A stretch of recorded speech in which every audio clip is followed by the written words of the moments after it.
Baik, pada pertemuan kali ini kita akan membahas salah satu bagian dari mata kuliah Algorithm and Complexity, yaitu tentang efisiensi. Nah, pada pertemuan sebelumnya kita sudah mengetahui beberapa aspek untuk memecahkan masalah melalui algoritma. Tapi kita nggak tahu apakah algoritma yang kita sudah buat benar-benar efisien atau enggak. Karena faktanya, kalau kita membuat algoritma, itu bisa kita temukan kasus seperti ini ya. Yang pertama, setiap orang bisa mempunyai cara yang berbeda untuk mencapai solusi yang sama. Bisa beda-beda nanti algoritmanya, tapi hasilnya sama. Kemudian yang kedua, pada beberapa kasus, kalau kita dirubah urutan susunan algoritmanya, urutan langkah-langkahnya, maka hasilnya juga tidak berbeda. Jadi, kalau kita tukar urutan langkah-langkahnya, hasilnya tetap sama.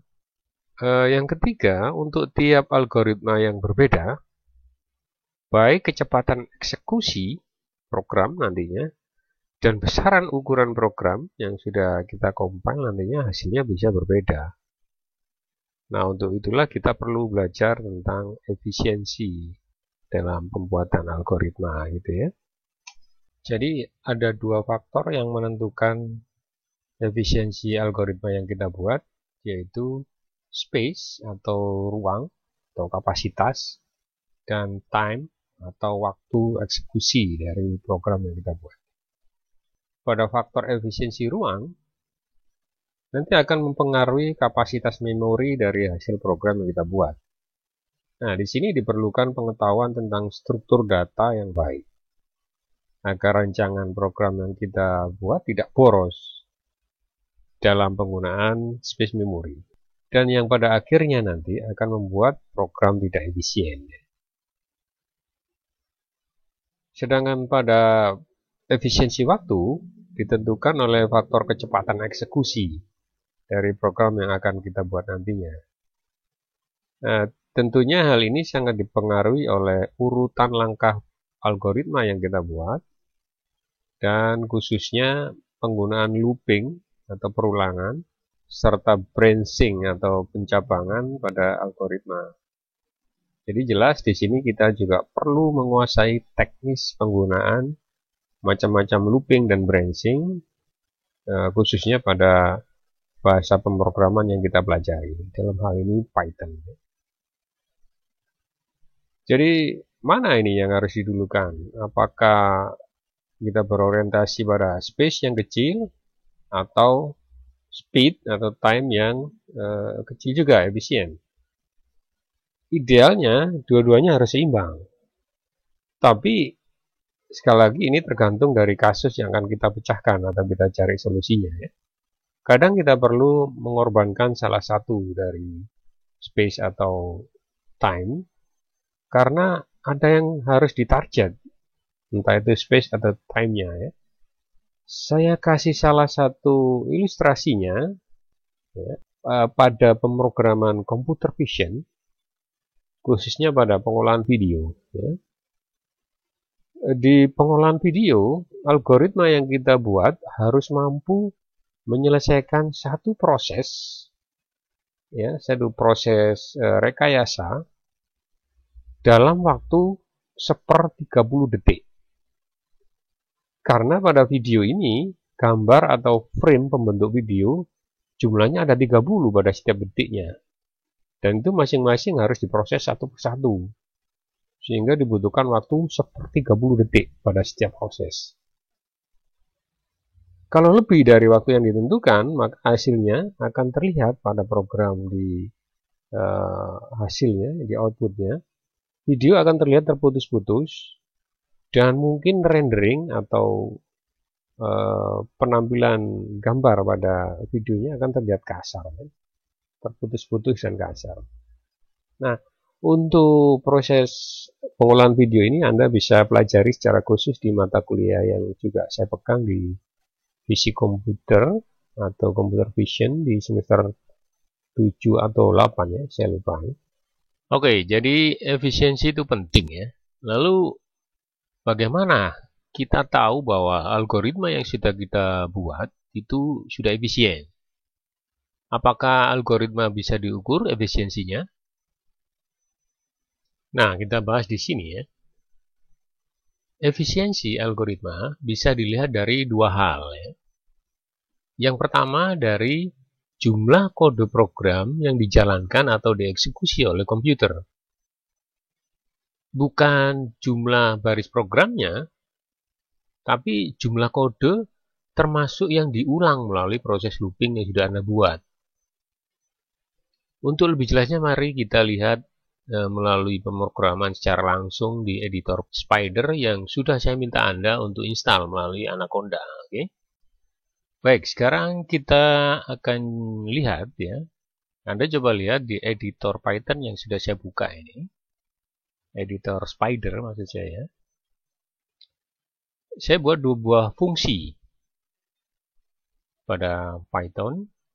Yang pertama, fungsi yang bernama sebuah fungsi. Ini ya.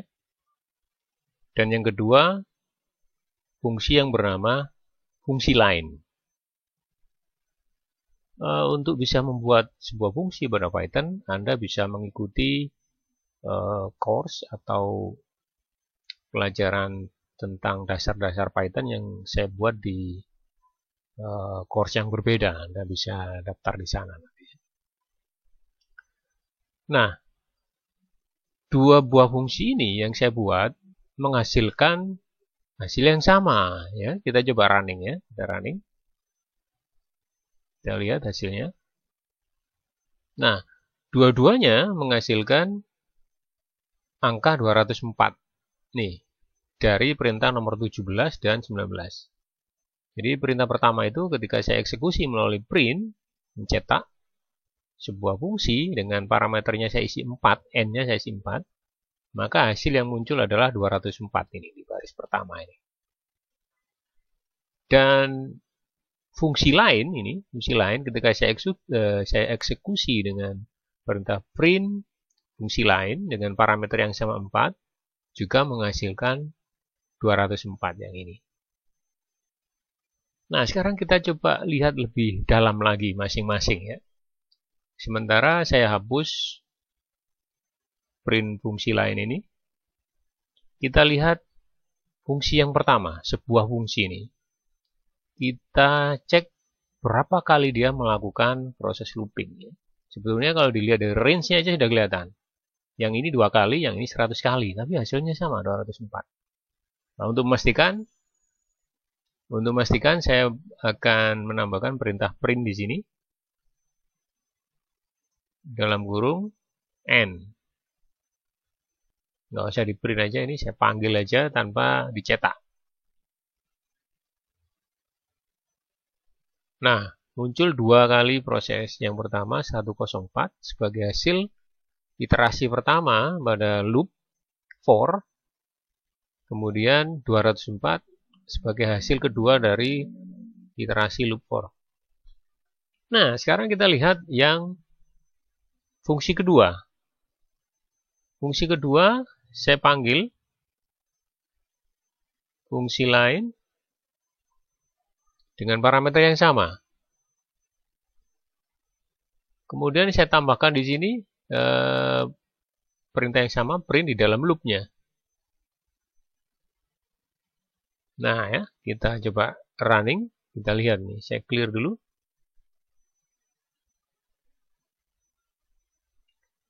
Kita running, kita lihat. Anda lihat bahwa proses kedua yang menghasilkan angka yang sama, 204, itu dilakukan sebanyak 100 kali. Ya, ini ya. 100 kali loop. Dimulai dari 6, 8, dan seterusnya. Ya. Dan seterusnya.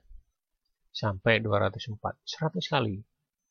Nah, ini yang dimaksud dengan efisiensi, cara mengukur efisiensi berdasarkan jumlah kode yang dieksekusi oleh program, oleh komputer. Ya.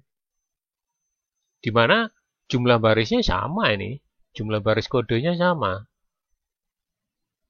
Nah, kalau saya buang printnya, dua-duanya, baik fungsi yang pertama, sebuah fungsi, dan fungsi kedua, fungsi lain, terdapat 3 baris program. 3 baris, sama-sama 3 baris ini. Atau 2 baris ya, di luar returnnya. Sama. Tapi, proses di dalamnya yang pertama ini melakukan looping 2 kali, yang kedua loopingnya 100 kali. Hasilnya sama. Mana yang efisien? Anda bisa jawab sendiri. Ya kan?